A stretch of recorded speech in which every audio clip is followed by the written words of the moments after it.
আসসালামু আলাইকুম ওয়া রাহমাতুল্লাহ। বাংলাদেশের রাজনীতিতে সকলেই নীতিবান, শুধু গোপন তথ্য যতদিন ফাঁস না হয় ততদিনের জন্য নীতিবান।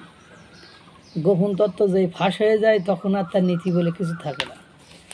টাকা পয়সা হালাল হারাম জায়গা থেকে আসবে, টাকা পয়সা সারা বছর চোট বাট্টারের কাছ থেকে নেবে, নিজে এসিওয়ালা গাড়িতে ঘুরবে, নিজে এসিওয়ালা বাড়িতে থাকবে, নিজে হোটেল কন্টিনেন্টালে যে ইফতার করবে, সেহরি করবে, রাজকীয় খাবার খাবে, আর যখন স্টেজে বক্তব্য দেবে সব কিন্তু ওই হারাম টাকায়, অবৈধ টাকায়, অসৎ উপায়ে অর্জিত টাকার লোকজনের কাছ থেকে চাঁদাবাজি করে।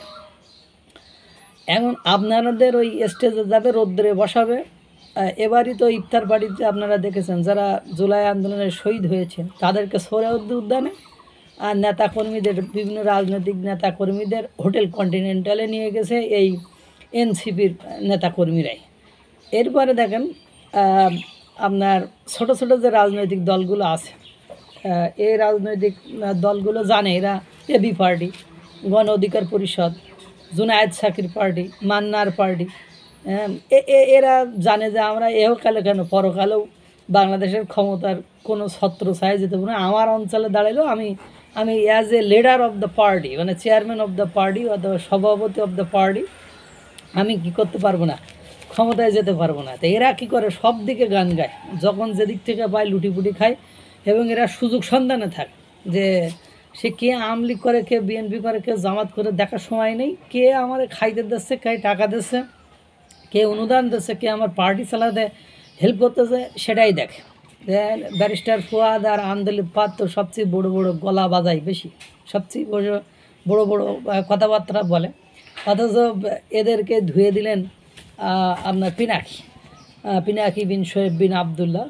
বিরানির কোন বলছে কি রে, বিরানির লোভ সামলাইতে পারেন না। মেঘনা group, S Alam, Salman F রহমানের সে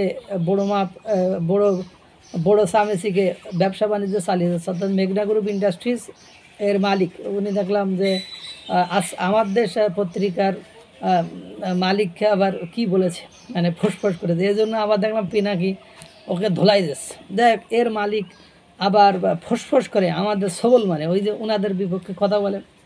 যে পলিটিক্যাল পার্টিগুলোকে টাকা টুকা দিচ্ছে, সে পলিটিক্যাল পার্টিগুলোকে টাকা টুকু দেয়, সবাই তার পারিবারিক প্রোগ্রামে যায়, তার মেয়ের বিয়েতে যায়। আপনি এমন কোনো দল পাবেন না যারা ওতে যায়নি। প্রফেসর ডক্টর মোহাম্মদ ইউনূসের উপদেষ্টা সরকারের উপদেষ্টারাও সেখানে গেছে, আমি তো হতবাক। আবার তার মেয়ের বিয়েতে মেয়ের জামাই মার্চ ফর গাজার মিছিলে আন্দালিব পাত্রের সাথে গেছে। অবশ্য সে আন্দালিব পাত্রের আত্মীয়, অনেক আগে থেকেই আত্মীয়। তারপরে তাহের ভাই কথিত আছে, তাহের ভাই আর আন্দালিব পাত্র, এই দুইজন তাদের মানে মেঘনা গ্রুপ ইন্ডাস্ট্রিকে প্রোটেকশন দেয়, অর্থাৎ মানে অপকর্ম, যে পিনাকিরা যে mob justice, mob violence, mob killings, তৈরি জনতার নামে যে লুটপাট কর্মসূচি করে, ওটা থেকে ওটা করতে দেয় না, হয়তো এই জন্য পিনাকির রাগ আছে। যে এক্ষেত্রে আন্দালিব পাত্র, তাহের, মঞ্জু, ব্যারিস্টার ফুয়াদ, এরা বাধাগ্রস্ত করে। তাহলে ব্যারিস্টার ফুয়াদ এবং মঞ্জু ভাইও যায় তাদের অনুষ্ঠানে। এই লোকের মেয়ের বিয়েতে যাওয়া লাগবো, উনি তো লাগবো।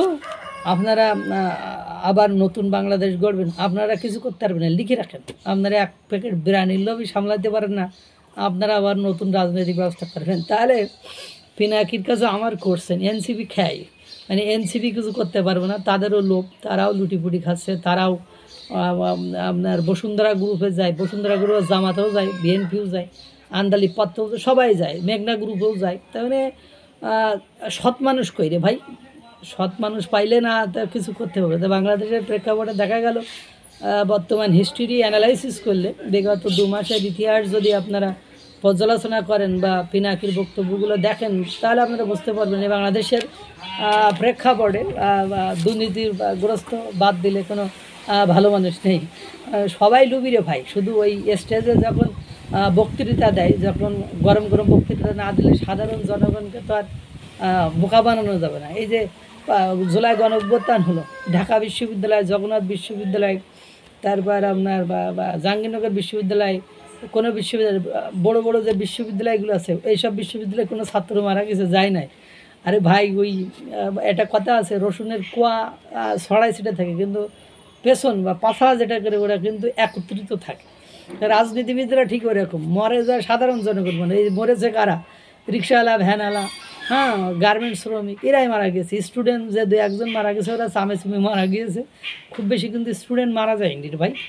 তো এখন ঘটনা হলে এভাবেই, ও নীতি শুধু স্টেজে যতক্ষণ মাইক হাতে থাকবে ততক্ষণ নীতিবান, ও গোপনে গোপনে তলে তলে ওরা গলাতে শুরু করে। ওই হোটেল কন্টিনেন্টালে খাওয়ার সময় লজ্জা লাগে না যে কার টাকা খাচ্ছি, কেন খাচ্ছি, এনসিপির আয় রোজগার, সোর্স অফ ইনকাম নেই, তার টাকা খাইতে গেলেন, তাহলে কিন্তু তাদের লজ্জা লাগেনি। বুঝতে পেরেছেন? আল্লাহ তাআলা সকলকে ভালো রাখুক, সুস্থ রাখুক। আসসালামু আলাইকুম ওয়া রাহমাতুল্লাহ।